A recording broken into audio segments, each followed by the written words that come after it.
এই সময়টাই একটু ফ্রি পাই, কারণ সেই দুপুর থেকে আমার কাজ থেকে আমি বাচ্চা কাচ্চা আসে পড়তে, তাদেরকে পড়িয়ে আমি এই সময়টাই একটু ফাঁকা পাই যে একটু ফোন টোন ঘেঁটবো, তারপর আবার রাতে আমায় রান্না করতে হয়। তো এই সময়ও আমি একটু ভালো করে ফোন ঘেঁটতে পারি না এখন। তার কারণটা দেখাই। তার কারণটা হলো এই যে, এটা হচ্ছে তার কারণ।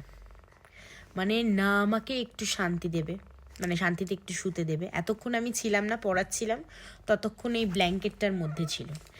আচ্ছা ঠিক আছে, এতক্ষণ ব্ল্যাঙ্কেটটার মধ্যে ছিল, যেই আমি এখানে এসে বসেছি সেই ওখান থেকে উঠে এসে এখানে চলে এসছে। না এবার এই যে শুলো, যতক্ষণ না ওর মন পোষাবে ততক্ষণ এখান থেকে না উঠবে না নড়বে, কিচ্ছু করবে না। তার মানে ওর যতক্ষণ না পুষিয়ে ঘুমোচ্ছে ততক্ষণ আমি এখান থেকে উঠতে পারবো না।